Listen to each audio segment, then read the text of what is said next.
দর্শক, বিরতির পর আপনাদের আবারও স্বাগত। দেখছেন ব্যবসা বাণিজ্য বিষয়ক আলোচনা অনুষ্ঠান ইসলামী ব্যাংক বিজনেস টক। সঙ্গে আছে আমি সৈয়দ আশিক রহমান। আমরা আলোচনা করছি আয়কর ব্যবস্থাপনা জনমাধ্যম করতে করণীয় নিয়ে। জনাব মনসুর, ট্যাক্স দেওয়ার বিষয় না, বরং এটা আদায় করার বিষয়, যেটা নিয়ে আপনি কথা বলছিলেন, সেটা যদি কন্টিনিউ করেন। এটা আদায় করার বিষয়। আদায়টা করতে হবে খুব ইন্টেলিজেন্টলি, খুব ইনফর্মড ওয়েতে। মানে আমি এজ এ ট্যাক্স পেয়ার, আমি যদি জানি যে আমার এই 10টা কার্যক্রমের মধ্যে 8টাই হয়তো সরকার জানে, তাহলে কিন্তু আমি ওই 8টাকে রিভিল করব, বাকি 2টাকে আমি সরিয়ে রাখবো। কাজে সরকার কতখানি বা এনবিআর যে তথ্য ভান্ডারে কতখানি তথ্য আছে আমার সম্পর্কে, সেটা হচ্ছে আমার সাথে আমার ভয়। ওইখানে যদি 100% অফ দ্য ফুল নলেজ থাকে, তাহলে আমাকে ফুল কমপ্লায়েন্স যেতে হবে। আমি কিন্তু জানি এনবিআর এর কাছে কতখানি থাকতে পারে, সেটার ভিত্তিতেই আমি আমার ট্যাক্স রিটার্ন করব। কারণ আমি এমন না, বোকা না। একটা কথা আছে, ট্যাক্স পেয়াররা চলে পাতায় পাতায়, আর ট্যাক্স অফিসাররা বড় জোর ডালে ডালে যেতে পারে, তারা পাতায় যেতে পারবে না। কাজে এখানে you are always changing the intelligent tax payer. এখানে এফিসিয়েন্সি গেইনটা যতখানি মানে অ্যাডমিনিস্ট্রেশনটাকে এফিসিয়েন্ট করা যায়, ইনোভেটিভ করা যায়, it's a continuous innovation process. কালকে আমি একটা আর্টিকেল পড়ছিলাম যে কোথায় কোথায় কন্টিনিউয়াসলি নিজেদেরকে ইনোভেট করতে হবে। ফর কি জন্য? অডিট অ্যান্ড কমপ্লায়েন্স আনার জন্য। অডিট অ্যান্ড কমপ্লায়েন্সের ভয় যদি আমার না থাকে, তাহলে আমি কেন ট্যাক্স দিতে যাব? আমি একটা দায় সারা গোছের একটা কিছু দিয়ে, ওই ডাক্তার সাহেবের মতো যেটা এক্সাম্পল বলে 5,000 টাকা ট্যাক্স দিয়ে আমার 50 লক্ষ টাকা। আমি তো উন্নত বিশ্বের কথা যদি আমরা বলি, যদি আমরা ইউরোপের কথা বলি, আমরা যদি আমেরিকার কথা বলি, সেখানে কিন্তু ট্যাক্স নিয়ে আরো বেশি ভীতির কথা আমরা শুনতে পাই। অবশ্যই। এবং তারা এক্সাম্পলারি পানিশমেন্ট করে, তারা কিন্তু সবাইকে ধরে। মানে সেখানে পার পাওয়ার কিন্তু কোনো সংস্কৃতি নাই। না, পার পাওয়ার কোনো সংস্কৃতি নাই। যদি ধরা পড়ে, তাকে জেলে যেতেই হবে। হেমসলির কথাই ধরেন, নিউ ইয়র্কের রিয়েল এস্টেট ম্যাগনেট, হোটেল চেইনের বিরাট মালিক মহিলা, তা আবার 60-70 বছর বয়সের মহিলা, বড়াই করে বলেছিলেন যে আমি তো অত আমাকে ট্যাক্স দিতে হয় না। তারপরে যখন তাকে ধরা হলো, she had to go to the jail. কোনো উপায় নেই। কথা হলো যে একবার যদি ট্যাক্সের ব্যাপারে যদি, হ্যাঁ, দুনিয়ার কোনো দেশ নাই যারা 100% ট্যাক্স আদায় করতে পারে, কিন্তু কথা হলো আমরা তো মেজার করি কিভাবে? ইন্ডিকেটর হচ্ছে ট্যাক্স এফিসিয়েন্সিটা কি, অর্থাৎ আমার যে করের হার, সেই অনুযায়ী আমার যে জাতীয় আয়, সেই অনুযায়ী আমি কতখানি ট্যাক্স পাচ্ছি, সেটা হচ্ছে ট্যাক্স এফিসিয়েন্সি। বাংলাদেশের ট্যাক্স এফিসিয়েন্সি হচ্ছে 0.3 মতো, 0.3, যেটা অপটিমালি হওয়া উচিত 1। কেয়ারের হয়তো 1 হওয়ার দরকার না। আমি মনে করি যে আমাদের অ্যাটলিস্ট 0.6 হওয়া উচিত।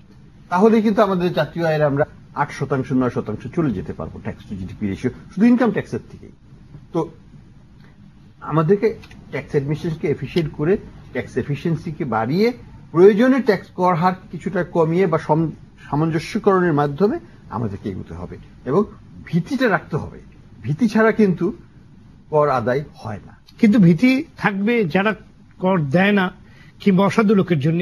আপনি যারা স্বপ্রণীত হয়ে দিতে চায়, কিংবা যারা, আমি আজকে স্বপ্রণীত হব না যদি আমার ভীতি না থাকে। জি, ঠিক আছে, আপনার কাছে আবার আসবো। জনাব বানুল হাজার শামীম, উন্নত বিশ্বে কর দেওয়ার সংস্কৃতি, এটা কিন্তু নিজে নিজে গড়ে উঠেনি। এটা সেখানকার কর আইন বা কর ব্যবস্থা, কর সংক্রান্ত যে অর্গানাইজেশন, তারা যে সিস্টেমটা তৈরি করেছে, সেটা কিন্তু এমন ভাবে তৈরি করা আছে যেটা কর না দিয়ে পাওয়ার কোন সুযোগ নেই, এবং সেখানে যথেষ্ট সহযোগিতাও করা হয় সুষ্ঠুভাবে কর দেওয়ার ক্ষেত্রে। কিন্তু আমাদের দেশে পার পেয়ে যাওয়ার একটা সংস্কৃতি রয়ে গেছে। আপনি বিষয়টি কিভাবে দেখছেন? পার পাওয়ার এইখান থেকে যদি শুরু করি, এখন আপনার যদি শস্যের মধ্যে যে ভূত থাকে, সেই ভূত আপনি কিভাবে তাড়াবেন? এটা হলো 1 নাম্বার। যেমন ধরেন জাপানে কোনো স্ল্যাব নাই, এখানে আমাদের এই বছর 2.5 লক্ষ টাকা করা হয়েছে। 2.5 লক্ষ টাকা যাদের ইনকাম 5 লক্ষ বা 10 লক্ষ, 2.5 লক্ষ টাকা বাদ দিয়ে তারপরে ক্যালকুলেশন, প্রথম 4 লক্ষ টাকা 10% 15% এইভাবে চলে গেছে।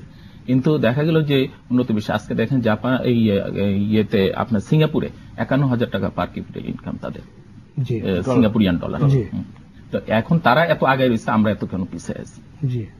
আলমগীর সাহেব যে কথাটা বলছেন যে এই ধরনের থাকলে কমপ্লেন ধরার জন্য, এই দেশে ধনী মাছ নাচুই পানি। আমি ব্যক্তিগতভাবে জানি, আমার কালকে একজন বলছে মৃত ব্যক্তি নামে 5 বার নোটিশ গেছে, মৃত ব্যক্তি নামে 5 বার নোটিশ গেছে। ওই লোকটার আমি ওনার কাছে হাজির করতে পারবো। আরেকটা জিনিস যেটা আপনার আমাদের লয়ারদের মধ্যে আপনি জিজ্ঞাসা করে দেখতে পারেন যে অ্যাকচুয়াল লয়ার কতজন প্র্যাকটিস করে। 8,000 মেম্বার আছে, কিন্তু প্র্যাকটিক্যালি আপনার প্র্যাকটিস করে আপনার 500 ম্যাক্সিমাম, আর সবাই চাকরিজীবী বা অন্য ব্যবসা বাণিজ্য করে সার্ভাইভ করতেছে। তো এখন যে কথাগুলো আমি বলছি যে 80% ফাইল করে, অডিটের নামে হয়রানি, তারপরে বিভিন্ন সময় টেলিফোন করে, বাড়ি বাড়িতে যে খোঁজখবর নিচ্ছে, এটা আমি পত্রিকার এভিডেন্স আমি কাটিং দিতে পারবো। বাংলাদেশ প্রতিদিন আপনার এই কয়েকদিন আগে লিখছে, মাস দুয়েক আগে এই কথাগুলি লিখছে, সেটা আমার কাছে রিজার্ভ আছে অলরেডি। আচ্ছা, আর আপনি যেটা বলছেন যে বিদেশে মানুষ কেন দিবে না, তারা তো আবার সেইভাবে সেবাও পাইতেছে। আপনি দেখেন আমরা সেবার নামে কি হইতেছে, টিকিট অর্ধেক ট্রেনে যাব, অর্ধেক কালোবাজারি। কিছুদিন আগে আমি আমার বিদেশি ওয়াইফ নিয়ে আমি গেছিলাম আপনার চিটাগাং চা বাগান দেখতে। আমি ম্যানেজারে বললাম, উনি বলল যে আপনি এসি রুম নাই, যেহেতু সকালে যাবেন, ঠিক আছে আপনি নর্মাল ফার্স্ট ক্লাস নিলাম। সেই ফার্স্ট ক্লাসের মধ্যে কি ঘটনা, মুরগি নিয়ে উঠছে, হাঁস নিয়ে উঠছে, কলা, ঠিক আছে এটা সহ্য করে। জুতার কালি, ল্যাংরা লুলা ফকির হইতে শুরু করে তাদের কমপ্লেন দেওয়ার পরে তারা কয় যে আপনি যাবেন আগে কেন জানালেন না, আমরা সেইভাবে স্টেপ। আমি কিভাবে স্টেপ, আমি তো প্রথম শ্রেণী সবকিছু আমি কাটার পরে আমি ট্যাক্স দিলাম, দিলাম। উনারা যারা দাঁড়ায় আছে, উনারা কারা, উনারা কি এই টিকিটটা কাটছে, তাহলে উনারা বসুক, আমি উঠা যাই। উনি কয়েছে না, তাহলে আরো 4-5 জন আসলো। এই যে মানে প্রতিটা কাজে আমাদের দেশে অহীনতা এবং মানে নেগলিজেন্সি ভাব, যার যে দায়িত্ব সেই দায়িত্বের মধ্যে নাই। আপনি মনে করেন 10 বছর আগে এমনও দেখা গেছে যে একটা ব্যবসায়ী যদি দেখেন যে তার ছেলের খাতনা, সে 10 লক্ষ টাকা খরচ করবে, কিন্তু সে 10 টাকা গভর্নমেন্টের ট্যাক্স দিবে না। তার অনেক আছে বড় বড় অফিসার, আমাদের এই কর্মকর্তা, তারা তাদের মেয়ের বিয়ের বাজার সিঙ্গাপুর থেকে করাই নিয়ে আসে, কিন্তু তারা সঠিকভাবে ট্যাক্স দিবে না। এরকম মানে স্যালারি সার্কেল থেকে তো তাদের কাটতেছে। তাদের যে বাড়ি ঘর বা এক্সট্রা যে ইনকাম আছে সেটা তো সে প্রদর্শন করতেছে না, সেখানে কিন্তু একটা গ্যাপ আছে। যেমন তারা করতেছে ব্যবসায়ীরা, আইনজীবীর মধ্যে এটা আছে, অস্বীকার করার মতো নাই। আমি আইনজীবী বলে আমি আমার নিজেরটা ছাপাই গাবো তারা কিন্তু, বহু আইনজীবী আছে 3 বছর বাড়ি গাড়ি করে ফেলছে, কিন্তু অনেক আইনজীবী আছে 30 বছরে এখনো হাইটা অফিসে যায় আর আসে। তো এখন যদি এই দেশে যদি মনে করি যে আমাদের দেশ, আমাদের ভালোবাসতে হবে, আমরা এই দিয়ে কেন জাপান থেকে নিব, কেন আমেরিকার থেকে নিব, আমাদের টাকা আমাদের সবকিছু হবে, তাইলে দেশ উন্নত হবে, আমরা এগিয়ে যাব। জি, আমরা যে ধনীদের দেখি কিন্তু সর্বোচ্চ করদাতার মধ্যে কিন্তু তাদের নাম আমরা দেখি না, সেটা কেন? না সেটা কেন, এই যে ওই একটু আগে ভাই তো ওইটাই বলছে যে যাদের চিন্তা করে তারা চলে আসছে, আর যাদের চিন্তা করা যে উনি আসার কথা, এত বড় না ডাকঢোল পিটায় চলে এফবিসিসিআই প্রেসিডেন্ট, এফবিসিসিআই সেক্রেটারি বা এমসিসিআই বা ডিসিসিআই এর বড় বড় কর্মকর্তা বা বড় বড় মাল্টিন্যাশনাল কোম্পানি কিন্তু ওই যে ফাঁকি দেওয়ার অবস্থা গড়ে উঠছে।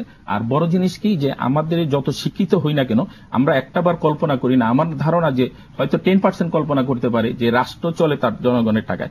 অনেকেই মনে করে যে সরকারের দায়িত্ব সরকার আনবে, কোথেকে আনবে এটা সরকারের দায়িত্ব, সরকার জাপান থেকে আনুক টাকা। এরকম আমি দেখছি, বহু লোকের সাথে কথা বলছি, ভালো ভালো ব্যবসায়ী, ভালো ভালো অফিসার, তারা বলে আমার এটা কি, আপনি এটা আমাকে কি বুঝাইতেছেন, এটা তো সরকারের দায়িত্ব। আমি বললাম সরকার কার মাধ্যমে চলবে, সরকার আনবে জাপান থেকে, আপনি আসছেন জাপানে বলেন এইটার ব্যবস্থা করেন, এইরকম কথাবার্তা। মানে যে কথাগুলি মানে কোন ধরনের যুক্তিহীন ভাবে কথাগুলো, যে এই যে আজকে দেখেন একটা শিশু জন্ম গ্রহণ করতেছে 13,700 টাকা নিয়ে, আমাদের লোনের পরিমাণ কি?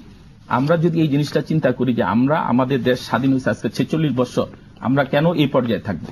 আমরা ডে বাই, এই যে প্রধানমন্ত্রী কিছুদিন আগে বলছে যে তেলের দাম বাড়াবে, কমাবে না, আমি এটা অ্যাপ্রিসিয়েট করি। কেন অ্যাপ্রিসিয়েট করি? সেটার একমাত্র কারণ হলো এখনো আমাদের 29,000 কোটি টাকা আমাদের এখনো কি আছে, ওইটার লোন আছে, তার মানে ঘাটতিটা আছে। কিন্তু ওই ভর্তুকি কি পুরোপুরি এখন আদায় করা হয়নি? ওই ভর্তুকির তো অনেক একটা ম্যানেজমেন্ট লসেরও তো একটা না, ওইটা হইলো ওই যে চুরি চামারি, সেটা সিস্টেম লসের মধ্যে ফেলে রাখছে। এই জিনিসটা না বলে উনি বলছে যে না এটা কমানো হবে, কিন্তু ওইটাও বলা উচিত ছিল যে না আমাদের করাপশনটা কমাইতে হবে। এই যে ভর্তুকির নামে যে জিনিসটা করা হয়, এই যে সিস্টেম লসটারে একদম ডাইরেক্ট চুরি হিসাবে আমি মনে করি। আপনি দেখবেন ট্যাঙ্কার থেকে তেল নামানোর সময় এক জায়গায়, লোডিং এর সময় এক জায়গায়, আবার ঢুকানোর সময়, লরিতে ঢুকানোর সময় এক জায়গা থেকে অর্ধেক চলে যাবে, আবার আনতে আনতে এইখানে। আপনি জানেন কয়েকদিন আগে এই যে আপনার শেরাটনের সামনে, যে পুরাতন শেরাটনের সামনে এই ম্যানেজারে পিটাইছে 1 মাস আগে, কেন?